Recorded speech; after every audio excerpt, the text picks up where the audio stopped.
The Baker and the Nun, The Immaculate Confection, Episode 22. After the great pastry cook-off had ended in an upset victory for the scones, things in the bakery had calmed down. Or at least that's what Tony had hoped. The Muffin Rebels had sulked, the Croissant Conquerors had regrouped, and Sister Mary had simply turned into a carb connoisseur. Do you ever think the bakery is becoming too successful? Tony asked as he wiped flour from his hands, leaning against the counter. I mean, I love the success, but I feel like we've reached a point where we've peaked in the pastry world. This narrative is sponsored by Polly Speaks For You. The creator of Polly Speaks For You has always been passionate about empowering individuals, especially those with disabilities or learning challenges, through text-to-speech and voice recognition technology. Polly Speaks For You isn't just a tool. It's a bridge for people to communicate and interact with the world in a meaningful way. By blending historical storytelling with cutting-edge tech, the creator showcases how powerful a voice can be, whether telling your own story or preserving history. So hit that like, share, and subscribe button now. Now back to the story. Sister Mary, who had been sampling pastries at an alarming rate, looked up from a pile of leftover croissants. Tony, darling, we're baking gods. It's time to go global. Tony blinked. Global?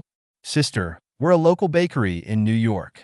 I'm not sure the world is ready for our cross-border scone diplomacy. Sister Mary, now wearing a scone-shaped crown she'd made for herself out of two-day-old pastries, shook her head dramatically. Tony, the scone people are ready to conquer the world, one bite at a time. Just then, the door flew open, and Kevin stormed in, looking more dramatic than ever. He was holding a giant muffin that was nearly the size of his head. I demand a rematch, Kevin shouted, thrusting the giant muffin in front of him like a battle flag. The world needs to know that muffins are the true champions. Sister Mary rolled her eyes. Kevin, are you still holding a grudge over that bake-off? It's been 2 weeks. I'm not holding a grudge. I'm holding a muffin, Kevin yelled. And this muffin is going to prove that muffins are superior. Sister Mary, who was wearing a glowing scone tiara at this point, crossed her arms. Oh, really? I'm sure your muffin is wonderful, Kevin. But the scone reigns supreme. It has a royal aura. Tony sighed. Listen, I don't think anyone is going to settle this over a rematch. I mean, we've already had a pastry war, for crying out loud. Just as they were about to start arguing over pastries again, the door opened, and a mysterious figure in a chef's hat walked in. This person, draped in a glittery apron, stepped in with an air of confident absurdity. I heard someone was challenging the muffin supremacy, the figure said, his voice rich with theatrics. The whole bakery stopped dead in its tracks. The figure dramatically pulled back his apron to reveal an enormous trophy shaped like a giant cupcake. I am Basil Bakesworth, and I am the reigning champion of the Pastry Olympics. Everyone stared in silence. Kevin's jaw dropped. Wait, the Pastry Olympics? Yes, Basil Bakesworth said with a wink and a flourish. The world's most prestigious pastry competition, which you clearly haven't heard of because, well, it's exclusive. Tony raised an eyebrow. Okay, so, you're here to what? Challenge us? No, Basil said, strolling into the bakery like he owned the place. I'm not here to challenge you. I'm here to help you. But first, he paused dramatically, his eyes scanning the room like he was auditioning for a cooking show. I need to taste your finest pastry. Everyone glanced at each other. Sister Mary jumped in, raising her scone crown like a battle flag. I'll have you know, good sir, that we've had the best scone in the world for 2 weeks running. Oh, please, Basil scoffed. I could eat scones all day, but I've come for something extra special. With a flourish, Basil plopped down in front of a giant muffin. He looked at it like it was a piece of art rather than a pastry. This muffin, he said dramatically, is a masterpiece. You see, muffins are the true kings of the pastry world. Why? Because they're both bread and cake. They are the unicorn of baked goods. Sister Mary raised an eyebrow. Unicorn? Really? Kevin, now holding his muffin proudly, puffed out his chest. You see? This man understands muffins. Basil took a bite of the muffin and then slowly closed his eyes. There was a beat of silence. Well, Tony asked, leaning in. Truly magnificent. Basil finally declared. But Kevin's face fell. But what? But Basil paused for effect, then grinned wickedly. Not quite as good as my muffin. Everyone in the bakery gasped. Kevin's muffin almost fell out of his hands. But I can help you, Basil continued, wiping his mouth theatrically. For a price, of course. A price? Kevin asked, confused. What do you mean a price? Oh, I mean a big price, Basil said, pulling out a mysterious pastry book with golden pages from his bag. This book holds the secrets to pastry perfection. I'm talking about the kind of recipes that make your scones glow and your muffins sing. Sister Mary squinted at the book. Wait, is that pastry wizardry? Basil raised an eyebrow. Of course it is. This is a rare edition, passed down from one pastry wizard to another. Wait, Tony said, stepping forward. Are you saying you want to teach us magic baking? Oh, not magic, Basil said, looking somewhat offended. It's science, but also some light magic. Everyone stared at him. Well, let's make a deal then, Basil said. If you want to make the perfect muffin, croissant, or scone, I'll help you. But I expect to be compensated in the form of a lifetime supply of muffins and a small fortune. Sister Mary, who had now positioned herself on top of a scone pedestal, looked at Tony. What do you think? Tony sighed. I'm really starting to regret opening this bakery.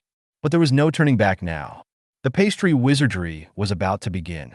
Next episode, The Muffin Mystery. Will Basil's pastry secrets be unleashed? The Baker and the Nun.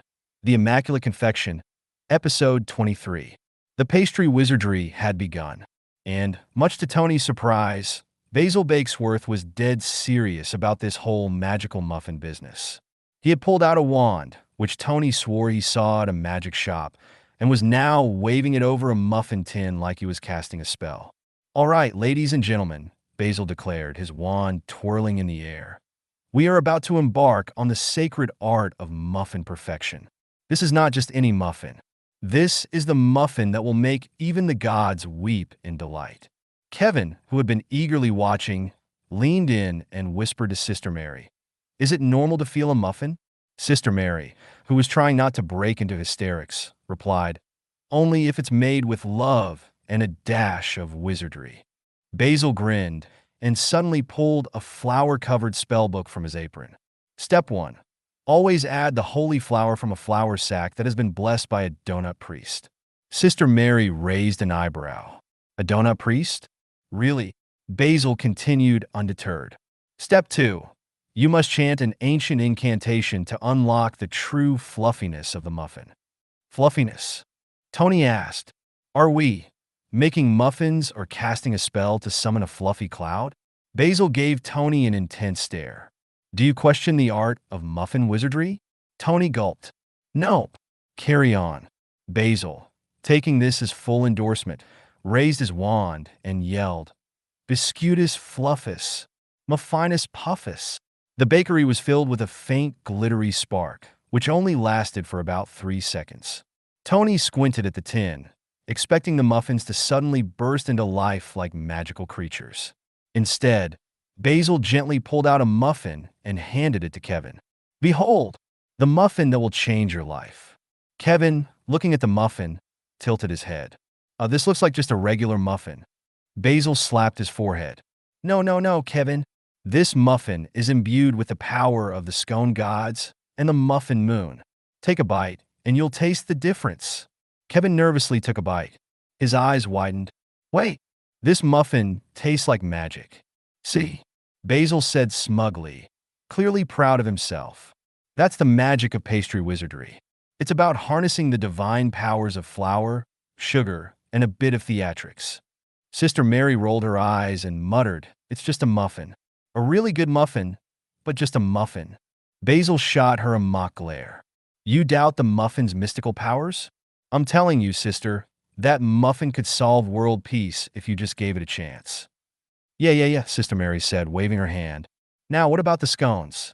Are we going to do scone magic next? Tony rubbed his temples. Look, I'm just trying to make sure we don't end up with muffins that have spells cast on them and croissants that talk to us in riddles. But it was too late. Basil was already on to step 2. He was holding up a banana like it was an ancient artifact.